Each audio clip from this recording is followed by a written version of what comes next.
Yeah.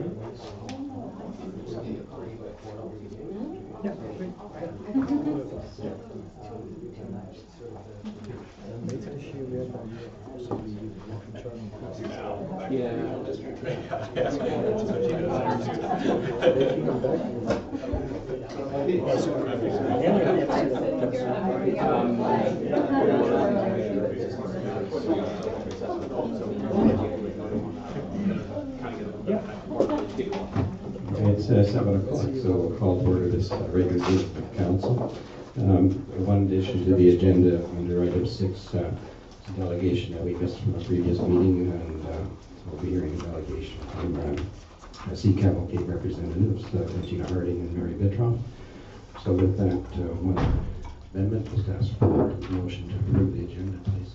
Councillor White, thank you. Councillor Valeria, thank you. All in favor? And that's carried.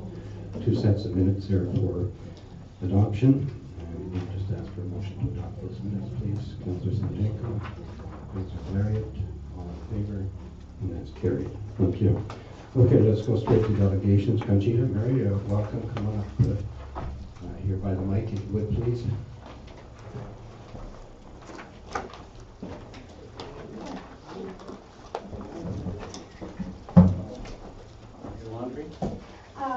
I brought my picnic. I just got back from Mexico last night, so I knew you guys would be hungry, so I made something. And while Conchita gives those pretty things out to the counselors, I'm going to give chocolates to the work people. Oh, excellent. And they're good chocolates, too. Oh, yes, and they're little globes. Thank you. Thank you. You don't want yours on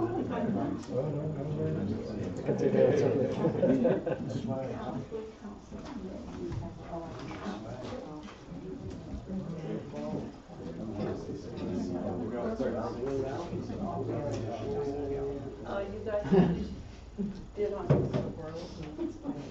To share it.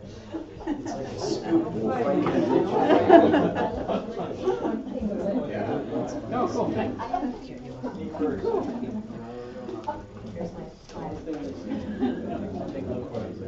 Well, thank you, everyone. Conchita just got back from Mexico today. And so this is a joint presentation quickly put together. And as you see, you've got a globe. And our theme this year is the world meets 5C. And our purpose this year is to bring all the cultures that are so hidden in our community, help to bring them out so we get to know each other and appreciate each other, because this hasn't happened. And we also have Lori, who's going to be helping us explain one of our projects. So, Conchita, you can take over now. I certainly love this. Yeah, I never invited her to take over. Oh man, that's a tough one too. Being the first delegation in that, but first of all, thank you for allowing us to present you and bring you an update of what the festival is all about. Mary Bitroff just explained to you our theme for this year, and the world is really small. And we're very lucky to have the Sunshine Coast. It's going to be in the world, and we're going to welcome everybody here. One of the new activities that we will have coming will be some Belgian dancers. And so we're going to have a lot of people from Europe to come in and entertain. A lot of the youth will be here, so I think it's excellent. Some of ours will go to them, and they will come here to introduce their culture to us too. I think that's really important. We have Philippine dancers, we have Chinese dancers, Japanese dancers, Hawaiian. I think if I said all of them, I missed somebody, but we have a lot of entertainment this year, all basically and strictly to a family event. We want all the cultures that live on the Sunshine Coast to come and participate. Plus also cultures they are in Vancouver, could they come yearly with us. I'm sure you enjoyed last year the Philippine dancers. They were absolutely fantastic. So they are coming again, and we are really fortunate that they will be here with us. So that is one of the highlights for this year, will be entertaining the multiculturalism. And I don't think so we have done that, so this year we really want to have the world right here to meet, right here on our fantastic Sunshine Coast, Gibsons, right, of course. So Given that, you can ask us any other questions. We will have the normal things that we do, family events for kids entertainment. This year we adding extra different entertainers too for that. And we will start with the Friday night. There is also a surprise that they are organizing. I just go back, so forgive me that I cannot reveal that surprise. We also have on Saturday, like I mentioned to you, the parade, the kids events, and we are hoping again that the town will allow us to do the same family events down below. It has worked for us really good. Some manpower and safety issues during the festival down below is the best that we could done. Up the hill, and we break the town, and it's really difficult for us for manpower. So we will asking for your support to allow us again to use the parks and close the streets to do it. The letter will come forward to you very soon for you to see our project and what we wanted to do. Also, we will have on the Saturday night, we're going to have a fire dance show that was very popular last year. And this year we extended. It's going to be bigger this year. So all the events again will be lower in the lower area. We will have some fireworks on the Saturday night, so families can enjoy and stay here for the weekend, and they can go back on the Sunday night or Monday morning back to work. The Sunday is a full day also. We have a lot of activities. We are in the process to formulate a couple more events to add it for the Sunday, so we are hoping, we cannot tell you yet until we check our insurance and the boss is behind us. So without insurance, we cannot put any events together. Again, most of them will be all basically in specific for families. And a lot of new mothers and grandpas and grandmas are going to be participating a lot this year too. And in fact, many of your ancient residents may be involved because we're going to have an archaeological dig. The museum is going to work with us and have families and children digging for artifacts during the festival. I can't tell you where. I don't think it's under the municipal hall, but it might be. So we do have, like I mentioned to you, some new events and the usual events that we have. If we can cut them down or do it because people will be really upset if we shorten something. So they'd rather have more things, more activities. So there is really packed from 8 o'clock Saturday morning till the fireworks at 10:30, 10 o'clock. So we are full day on Saturday, and on the Sunday we start at 8 o'clock in the morning and we finish till 8:30 in the night, 9 o'clock. So it's 2 days just packed, so a lot of activities. Some activities are overlapping, but that's okay because you move the people around. That's why we wanted to maintain the same area, so we move the people quite safe in and out. And for those of you who are new to council, perhaps don't realize that this is our 47th annual festival. We're one of the major festivals in DC as a town. We have a huge reputation for it. People come from all over for it. And even though we have different issues every year, somehow we go on to the next year. We see one of our main issues this year, and this is for the benefit of the press. Everyone is facing less volunteer activity with their groups, and we really need activity with volunteer leadership because no one is paid to do anything for Sea Cavalcade. Everything is run by volunteers, and some of our volunteers like me are getting sort of old. So we sort of need a little bit of regeneration here, and we would really like the press to emphasize that this festival is totally run by volunteers, and all volunteers are welcome, and we'll give you our references and phone numbers, or go to the website of Sea Cavalcade and help us put this on as best as we can to be even better than ever. Do you have any questions for us? Conchita, have you got a break between the street dance and the fireworks again on Saturday night? We didn't have the street dance last year. Oh, well, yeah, sorry. Yeah. The last activity, actually, Yeah, not the street dance, sorry. No, oh, I should have done a correction to myself, because we won't have that, generate that, the street dance, and people keep asking us we should do it again because people enjoy the families. They do dance and everybody there, so we need to meet with our CMP first and see how we can collaborate it, put something together and with the town. However, right now, that's plan B. We always have to have something extra there.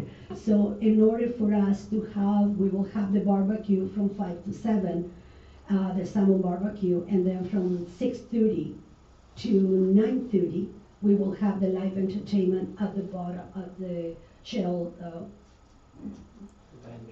yeah, down below. So we'll be the entertainers in there. So right now we are lacking about an hour between the 4 and 5 entertainment, but I'm sure we can fill it up by then. But we would love to have a way to do the street dance in a different way.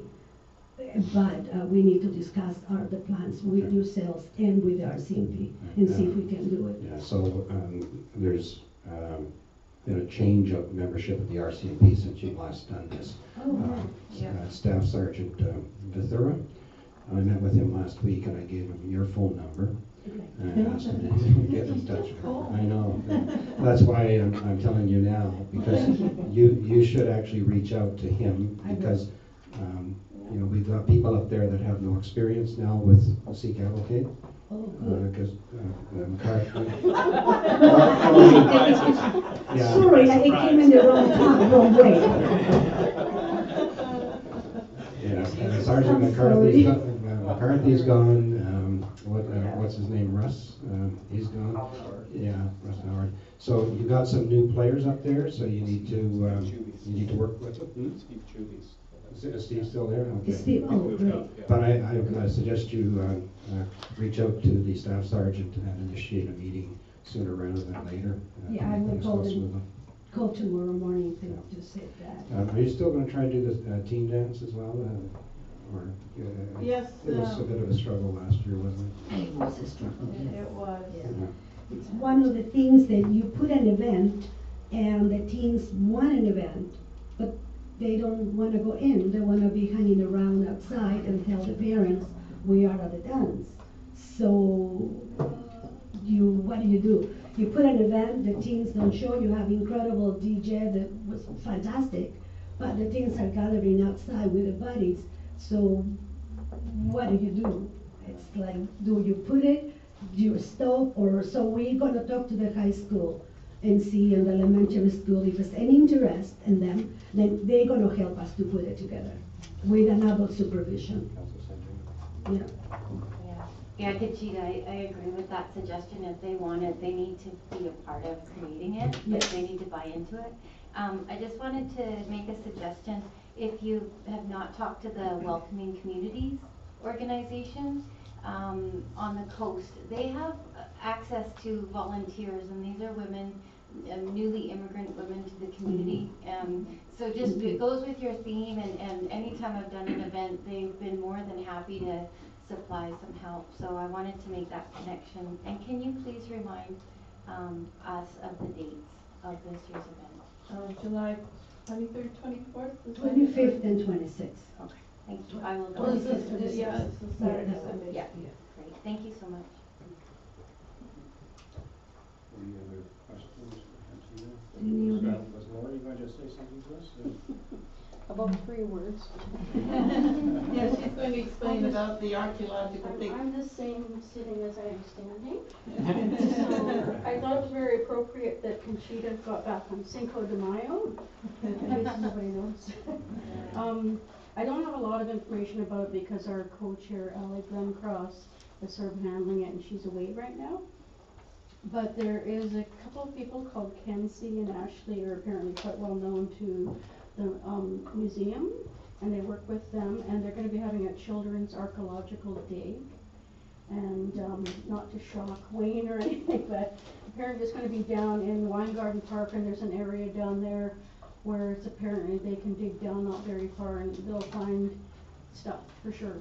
So Anyway, they are spearheading the whole thing, and it's going to be really interesting, and I think the kids will really come out and love it, so I think it'll be a good draw for the festival. And that's all I got. That's the deal. Yep. So any other questions? We did submit earlier our budget. I think you all got a copy of the budget a while ago. So is any questions that you have for the financial aspect? No, we haven't got that. No. Oh, yes. Was that from, beg your pardon. We had scheduled C Cavalcade for a meeting 2 weeks ago, and so that material will be with me, and I will circulate it to council. Okay. Thank you. That's about from that.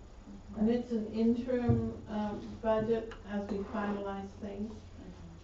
But we really appreciate the council's support. It's been happening for 47 years or 46 years, and it really makes the whole town get together and have a wonderful time and bring people from all over the coast and visitors into Gibsons. Great. Thank you very much, Mary, and Conchita, welcome back. Thank you. Back to work, right? Yeah, that's right. Okay, well, thank you again, and I hope you can support us, and we will call you for help, and if you know volunteers or people that they want to come and sponsor, by all means, let us know. And thank you again. Okay, thanks, Conchita.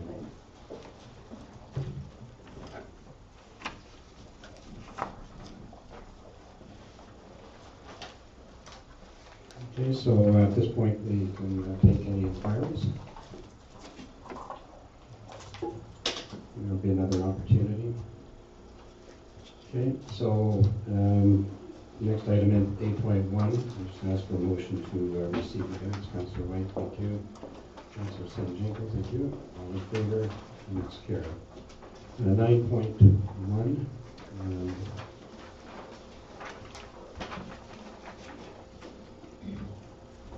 I guess you want him to talk about it?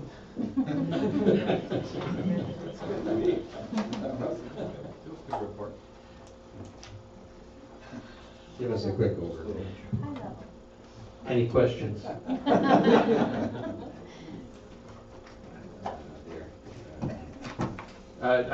If you would like, I Actually, can give you an overview. I do think that particular project that you're looking at, you should embellish on that a little bit as to, because some of the discussions that we had on Certainly. basis, yeah. So we've got one application in right now, and that's for 3 bike routes. One of the legs is going up from Stewart Road up to Shaw Road, and then this report in front of you here is just for that one leg. So we're kind of having our 2 irons in the fire, so to speak, 2 opportunities for it. The first grant is for 100%, so obviously that is our first choice. And this one is for 50% funding. We've long wanted a reasonable route from Upper to Lower Gibsons, and Andre and I have scouted out a route that it will essentially be the Shaw Angliss Trail, except it will avoid the stairs. So we'll do a series of low gradient switchbacks through the woods. The top trail, as you come off the end of Shaw Road, very hard packed surface. It's gravel, but it's really quite dense and compact and suitable for scooters. And I think a lot of us have seen scooters going up and down Gibson's Way and sometimes up and down School Road. So to get a route for scooters as well as cyclists and pedestrians from Upper to Lower Gibsons via low gradient rural route is a real plus. We met with the folks at Christensen Village last week, I guess it was, with the RCMP, who did a bit of a seminar or thing on talk on scooter safety. And we also introduced this idea, this low gradient trail. I got the impression there was a fair amount of interest in it.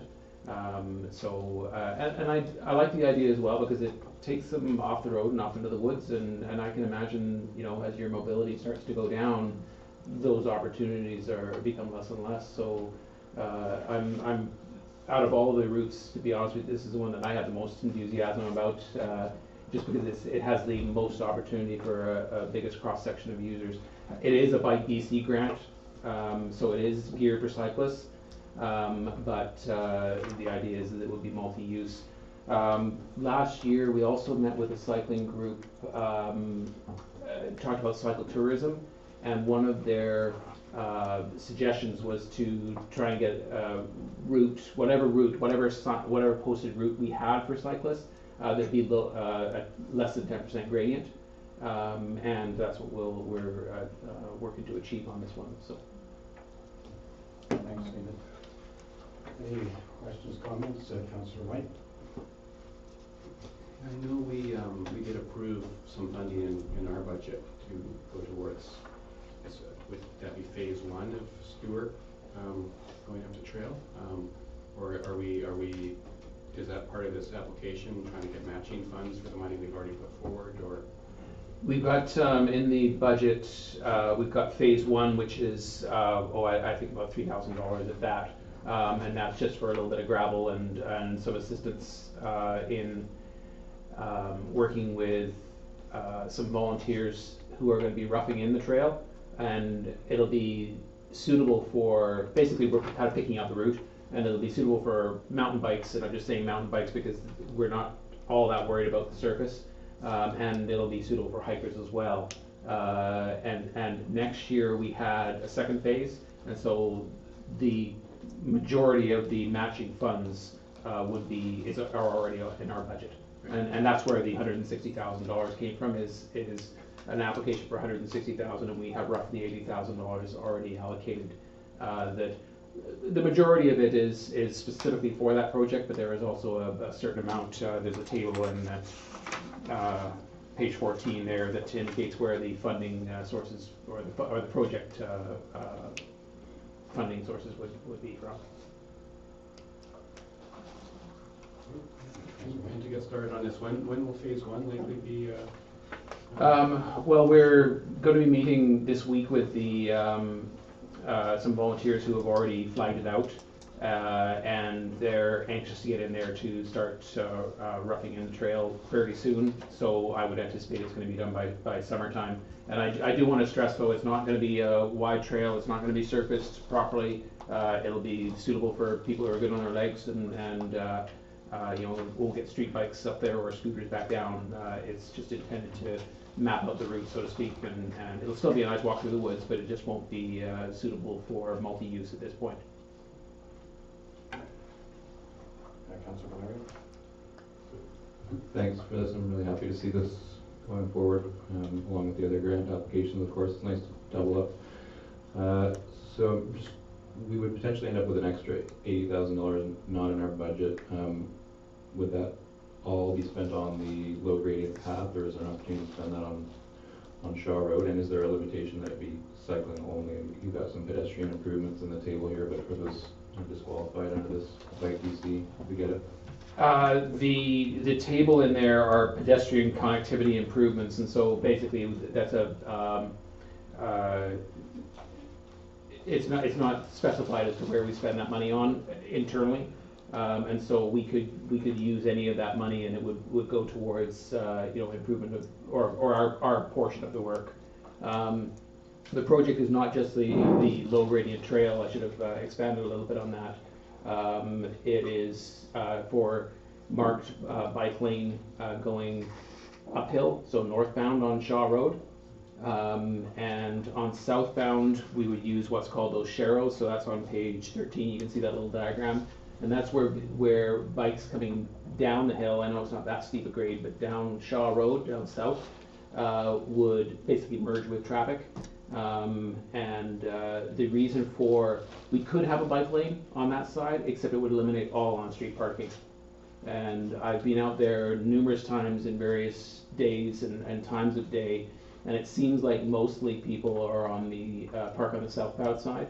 So on the northbound side, we might get a little bit of pushback from residents, and we'll have to do a little bit of PR on it.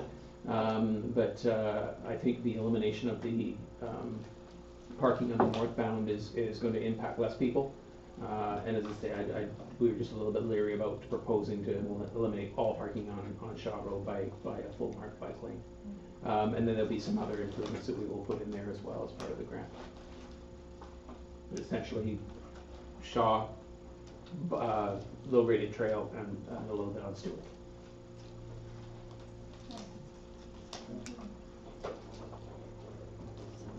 Councillor White, do you move the recommendation? Okay, thank you. Seconder then, please. Councillor Lumley, in favor then? And that's carried.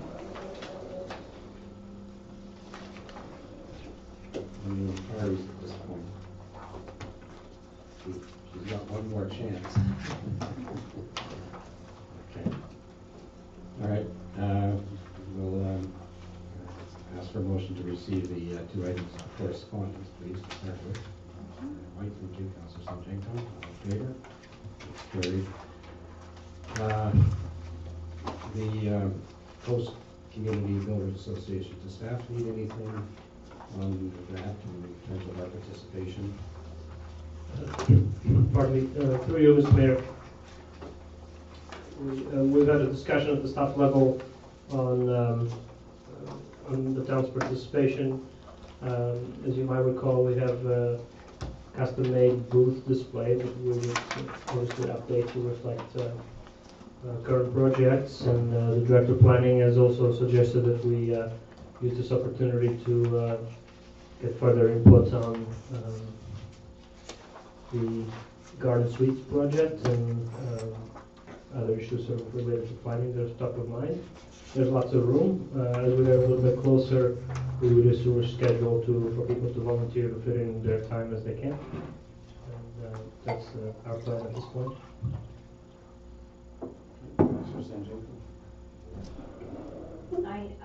I also thought it would be a good opportunity to talk about the eco assets. I think any opportunity is a good one. And when I saw this, it just reinforced our recent conversation with the grants and aid, because this is another example of us being asked to help participate. This is obviously a sponsorship, but it very similar to many of the things that were listed in the grants and aid when we went through that. So at some point in the future, I hope that we can have a workshop and decide how we want to deal with these types of opportunities in the future. Anything else on correspondence? Hearing nothing. Councillor White? I'll just comment that I hope that Council's had a chance to look over this extensive work on wood fiber LNG. It's been a tremendous effort on the SCRD's part into researching this and articulating concerns on behalf of the whole community, including Gibsons, and directors have been very active in discussing this as well, and I've been active in asking questions and bringing up points for Gibsons. So just wanted to highlight it because there's a lot of work being done there at the regional level that I think is representing us well. Yes, and actually I agree with you. When I went through it, I was impressed by the quality of the presentation. I thought, I don't know if regional district staff had some other outside help or not, but they certainly were getting into areas that they want some expertise in. But certainly I thought it was, represented us very well. So thank you for the work that's done up there. Okay, moving on to bylaws, 12.1. This is for first and second reading, and this is basically to amend the bylaws so that, this is the one, okay, yeah, people putting garbage in the town receptacles, yeah. Selena and I were standing at a window there, I don't know, Friday night, a couple of weeks ago or something like that. Somebody drove up down here in Weingarten Park, got out of their car, took out a bag of garbage and put it in one of the town receptacles and drove off. And they're not there for that purpose. So we didn't have the provisions before for an actual prohibition and for finding, and that's kind of where we're heading with this because that's not what they're for. You end up sometimes on a Sunday morning if you're down in Lower Gibsons, you find garbage on the street just because it's been dumped there overnight. Yes, Councillor Weiss? So now, once we pass this bylaw, you'll be able to run out the door and chase them down.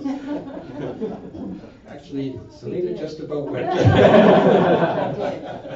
I retrieved the bag and turned it into my. Actually, she went down and got the bag to I see if we went could and got the find bag. anything. And there was no identifying marks, just somebody who eats very organic vegetables and Fruit Loops. As a pet, there was a pet wrapper in there.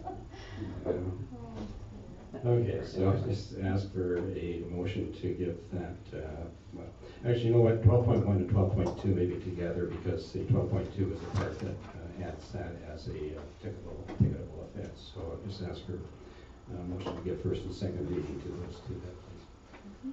Councillor Lumley, Councillor White, then, all in favor, and that's carried.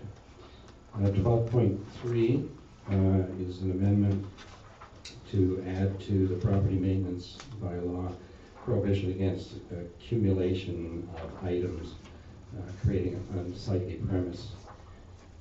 And this is to give the bylaw enforcement officer some ability to encourage people not to store a lot of stuff, shall we say, on the outside of their property, which can be unattractive or offensive to their neighbors. So just to give that ability to deal with that. Councillor Valeria? Apologies for not bringing this up earlier. I might be a little picky, but since we're making such good time here. Bullet or number 3. Well, first of all, I guess there's 2 number 3s, but that's easy to sort out.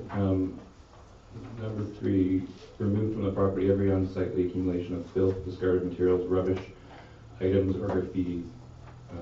Seemed kind of long-winded, and I was wondering if it might be cover us a bit more just by unsightly accumulation of materials or graffiti, so that we're not using such subjective words like filth, and that we cover everything there, and not leave ourselves open to people disputing this. Yeah, Andre? Thanks, Mr. Mayor. I appreciate the suggestion. I need to check back in the bylaw because some of these terms are actually defined and are under other provisions. So I need to make sure that it all still works. But I think filth is the one that was not defined or particularly relevant. So thanks for the suggestion. If council allows me, I'll just take another look at that, and when it comes back for third reading, I might have smartened this up a little bit. Okay, so to just be clear, then we're looking at giving a first and second reading as is, or without that, and coming back with. Yeah, you can give it first and second, and then a resolution that staff review the wording in clause 361 to identify any ambiguous areas before third reading. Would that work for you? That sounds good to me, Mr. Mayor, just as long as I guess it has to be not a hugely material change to come back to third reading. You can amend it in any form for third. Yeah, that. Okay. And I must say I had a similar kind of feel when I started looking at that one, because we had just kind of given general direction to staff about it. Even the word items, I kind of looked at and said, okay, what exactly is an item? Okay, so I think the motion then would be to give it first and second reading, but when it comes back for third reading, that staff brings with it a report on the definition of some of these words, so we can make sure that we are capturing things appropriately. Councillor Valeria? Okay, Councillor White seconds. All in favor then? And that's carried. 12.4, public places encroachment agreements bylaw. And so this is the bylaw to just update the encroachment bylaw for setting out agreements for encroachments onto streets or things such as with retaining walls, or in some cases temporary business items, I think. Andre? Yeah, Mr. Mayor, I'd like to bring one thing to your attention. Under number 8, we're setting a fee for existing encroaching buildings. And you may remember that we had this table with different options for fees. And you might have wondered, like me, what is a reasonable amount here? And I did check back first with the lawyer, She mentioned that, well, actually in these scenarios, in this particular scenario of an existing building on a road, she thought she heard or saw in other cases 50% being the reasonable rate that was considered reasonable. And she suggested I would follow up with an appraiser. I did it as well, and he did confirm that if you would have it appraised, it would probably be around 50% of the land value if you would get an appraisal for that particular scenario. So it would be fair to maybe update that percentage there and say it will be 50% if council chooses so. I think there's nothing. 25 is fine too. It's a bit lower, but it's still a substantial fee. So nobody would claim that we're just in those scenarios selling out the town. But I just got confirmation this last week that 50% is also a reasonable level. Thank you. Okay, can you just bring me back to which paragraph you're referring to? So that's on page 53, item number 8. The fee will be 25% of the equivalent land value for the encroachment area. Right, okay, so 50% was a recommendation that you had. You're better with that? Yeah. Okay, I know we had some discussion around that previously, so, okay, so with that amendment then, we have a mover for third reading. Okay, Councillor White, thank you. Second, Councillor London. All in favor? And that's carried. 12.5 is the adoption of the bylaw for the 5-year financial plan. Making sure that can you move that one, Councillor Sanjanko? Second, please, Councillor London. Thank you. Further discussion. All in favor? And that's carried. 12.6, the annual tax rate bylaw, and again, that's here for adoption. This all has to be done by May 15th, as I recall, right, to make sure it's all in place. So I just ask for a motion for that. Councillor White, thank you. Second, Councillor Valeria. All in favor? And that's carried.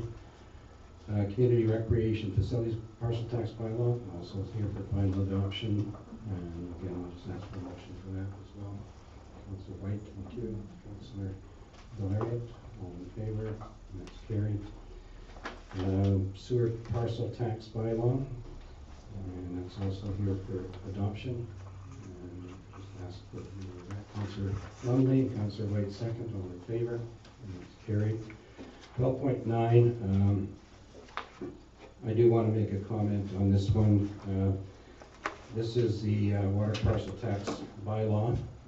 This particular one includes a one-time fee of $154 per parcel, and the purpose of that is to recover the funds that were expended to deal with the boil water advisory last year. So the intention of this would be a one-time lift in order to get us back to where we should have been before that particular event occurred. Okay, so I'll just ask for mover, Councillor Sanjanko, second, Councillor Valeria. All in favor? And that's carried. Council reports then, Councillor Valeria.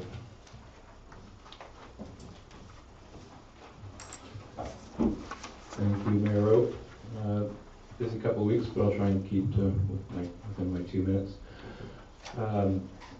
Clean Air Symposium, sponsored by the Sunshine Coast Clean Air Society, had a lot of compelling information, a lot of the technical information you expect on small particulate ozone, total reduced sulfur, as we know, as we've been smelling a little bit, and a really interesting master's thesis model showing air pollution from the lower mainland circulating its way up the inlets, including Howe Sound, and then coming back down in the evening, some of it passing by Gibsons.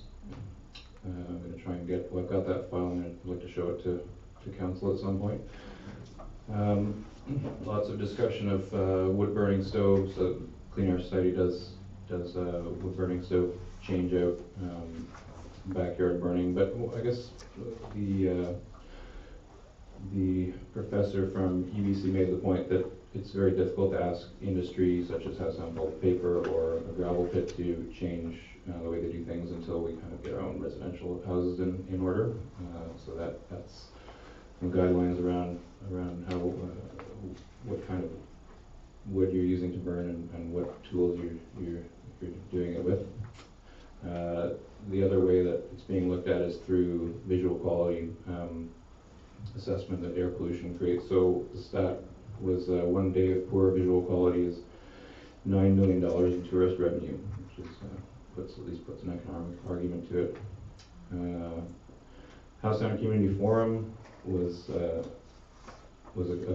day well spent. There's a lot of representatives from all the communities around House Sound.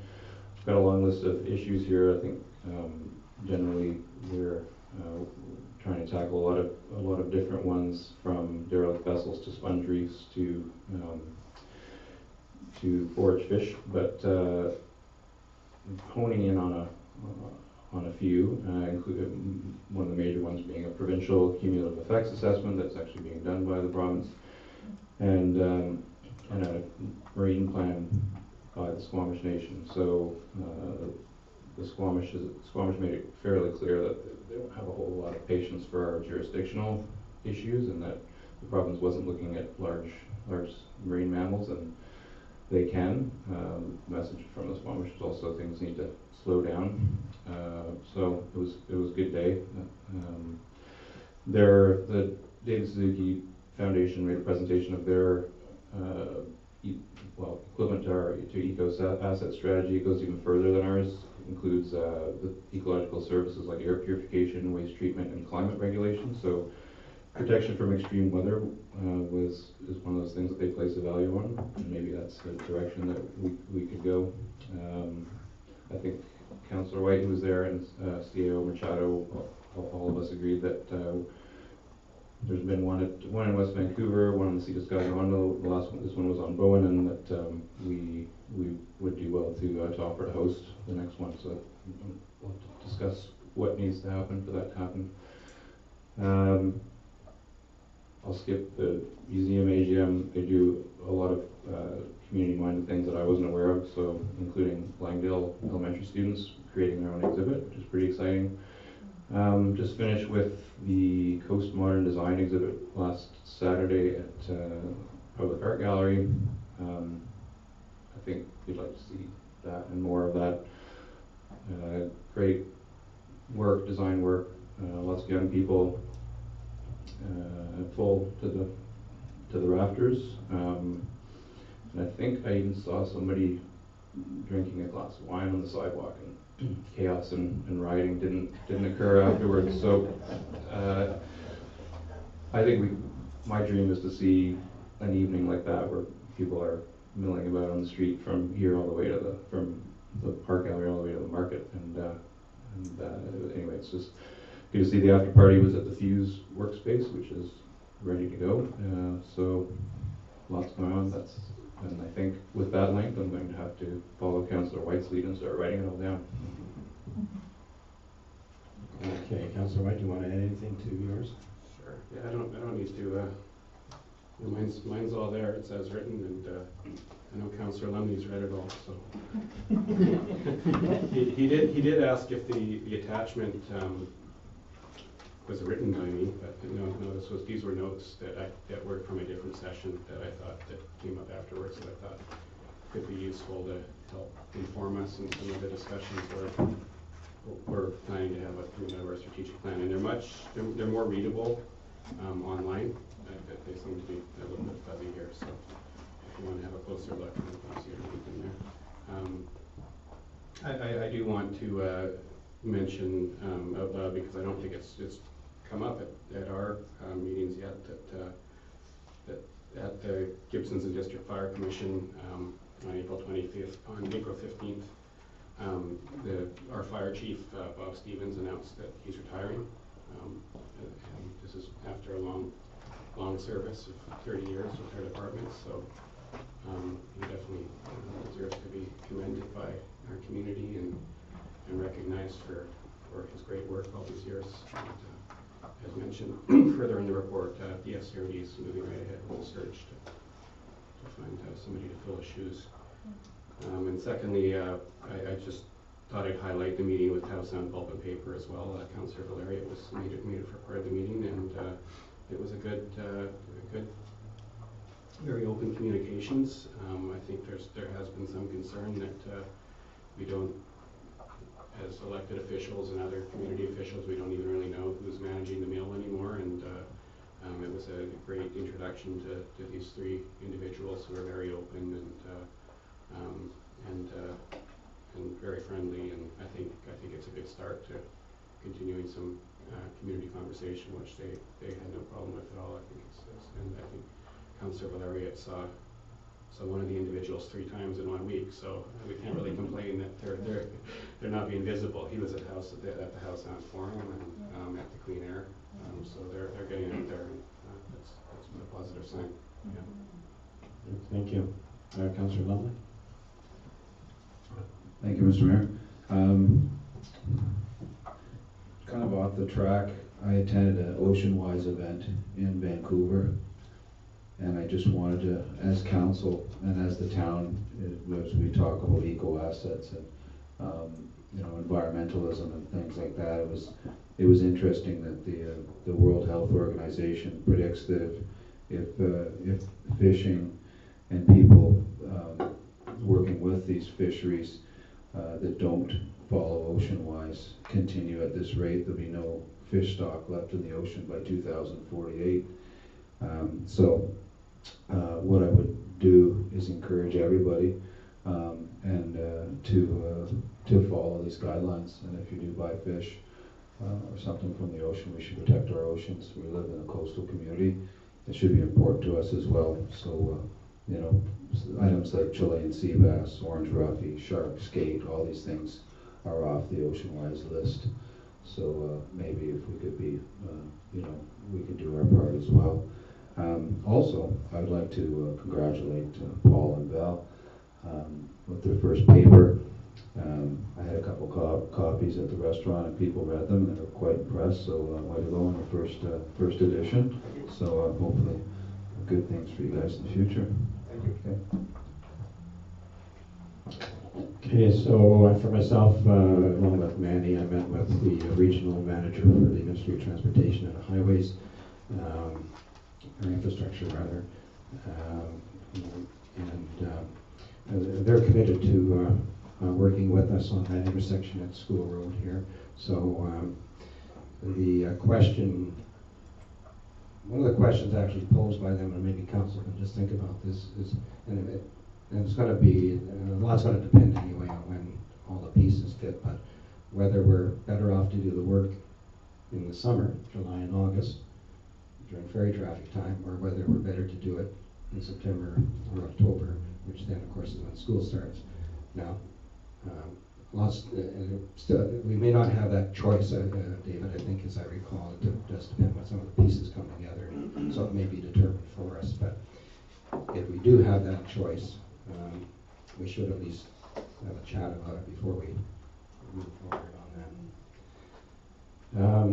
that. Also attended just sort of a memorial for Vern Radul, who was the former publisher of the Coffee News, and as well attended the Rotary Club's art and wine auction, which was well attended. It's a good organization. All of council met with the Gibsons public market boards just to hear about how they're making out and see how we might be able to assist them with their project. Along with Councillor White, I attended the Labor Day morning down at Dougal Park. Along with staff, I also was up at Christensen Village for scooter safety. I think we might be expecting a delegation from Christensen Village at some point about accessibility, so just be forewarned. And I got to open the quilt show last week. You know, my recollection of quilts is what my mother used to make, which is, just a patchwork of stuff. But what I saw at that quilt show was works of art.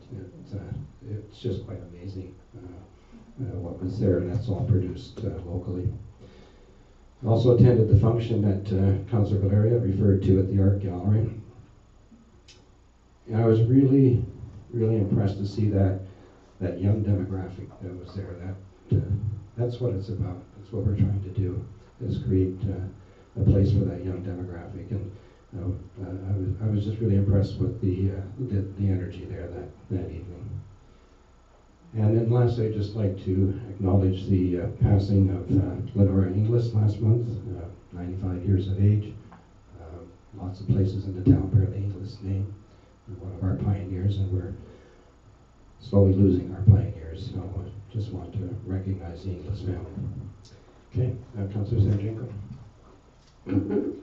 Just mention one event that's a little different.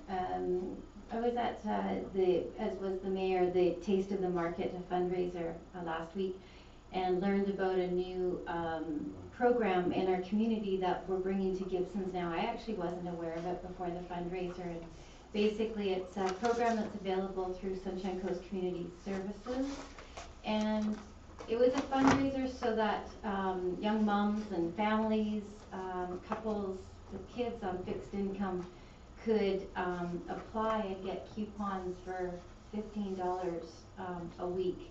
And with this program, the coupons are specifically for produce. So we wanted to do a bit of a fundraiser at the market so that the Gibsons Farmers Market could be part of it. And the Farmers Market, I believe, kicks off on May the 15th, so, or May long weekend. So it was just such a win, you know, healthy food going to people that need it, but also money going back to our local farmers, and you know, it was a great event, and it was just nice to hear about that program.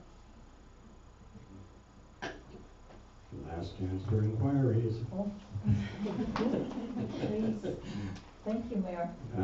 Just give a microphone to, so just state your name and address first, please, and go ahead with your inquiry. Yes, I'm Val Anderson, Pratt Road. This is regarding the stormwater issue in Upper Gibsons. If you can envision the location from Wendy Tim Hortons along the highway out to just beyond Hagedorn's self-storage, that highway ditch collects storm water from the developments up in that area, like Parkland, from the IGA Mall, from Wendy Tim Hortons, and many other businesses around the area. Now, that water also, which people don't seem to realize, empties into, it goes across the highway, and it all collects, runs down across my property in this little creek, which is dry in the summer, and of course when the rainy season comes, we see it active. That water, people are not realizing, empties into Chester Creek, which is a fish-bearing creek. Now, we found paint from the renovations over at the IGA Mall, Gibsons Park Plaza, pardon me, paint residue, car washes. The kids have car washes over there. I'm not against that. However, whatever comes off that parking lot, whether it's oil, grease, whatever, goes into that stormwater system along the highway, which again, as I say, empties often into the creek across our property, and further on down it goes. Now, the town of Gibsons has been aware of this problem when the IGA Mall came on stream, Gibsons Park Plaza. The stormwater was not huge, but there was a noticeable difference in the creek, and that was brought to the attention of the town at that time. However, since Parkland has come on stream, the stormwater pipe was increased, and Dave will know the size, quite significantly. So we are now facing a serious problem in that little creek. The run of the water is eroding the humongous trees along that creek side, and I have pictures here showing massive trees, huge things, which are beautiful. They're lovely, but they're now toppling over because the root system's all being eroded. The bank is being eroded underneath these trees. It's causing a serious problem on our property. Now, I don't know how it's affecting other people down the way. The animals, whether it's our domestic animals or the wildlife, drink from that creek water. Dave's got a series of jam jars right now with some of that water, which is recently over different periods of time is running a dirty gray, terribly ugly gray color. And I still don't know where it's coming from, because I go up the highway, check the ditches and the tributaries and everything. I can't find it. Although I do notice it's in the highway ditch. The last time was a couple of days ago here. I just found it running gray again. But by the time I got up to check the ditch, it was running clear. So I can't get to the basis of that problem. And Dave is going to have lots of jam jars to use in time. But I noticed Parkland is going to do phase 2. This is an opportunity for the town to correct this problem, to instead of taking that drainage system and dumping it into the ditch on the highway, why not divert that water back somewhere into the town and deal with it? That's my concern. All right, thank you for raising that. Maybe at a future meeting of committee of the whole, you can just let us know what the issues are up there, David.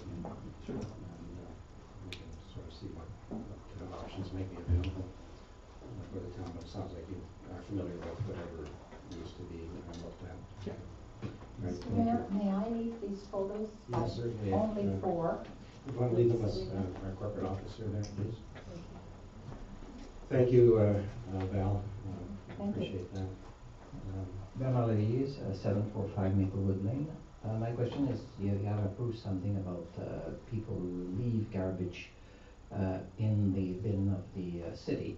But you know, we have weekenders who come here, and the regulation is very clear. You leave your garbage on Wednesday only. So these people, they need to put the garbage somewhere. Do we have at least a central point where they could throw their garbage instead of throwing it like if you have traveled in Europe, you see that a lot of people, when they don't see garbage bin, they put that in the ditch. And we have seen on Pratt Road very often people who do that. So if we do not give a solution, then we'll find garbage everywhere, and we don't want that. So the regulation is one thing, but the solution is better. And there should be a central point, I think. Thank you. Okay, so Bernard, you're specifically thinking about not full-time residents perhaps that can't wait for the garbage day on Wednesday or whatever. Yes, we have, during all the year, we have neighbors who come just for the weekend, occasionally or regularly, and their garbage goes somewhere. And I know that they bring the garbage sometime. But now we will have more tourists, hopefully during the summertime. They will need to dump their garbage before they get on the ferry, or on the ferry. Okay. Thank you, Bernard. I'm not sure what the answer is. Well, I would suggest we should have a bin somewhere with, and it would be a cost, but it's a cost to accommodate tourists.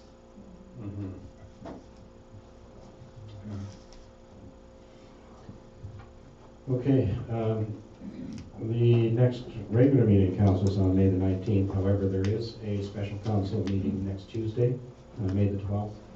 What time is that? 7 p.m. That will be at the Legion, and it's for the purpose of receiving the geotech report on the George Hotel. Okay, with that, I'm ask for a motion to adjourn. Councilor Larry, Councilor White, all in favor?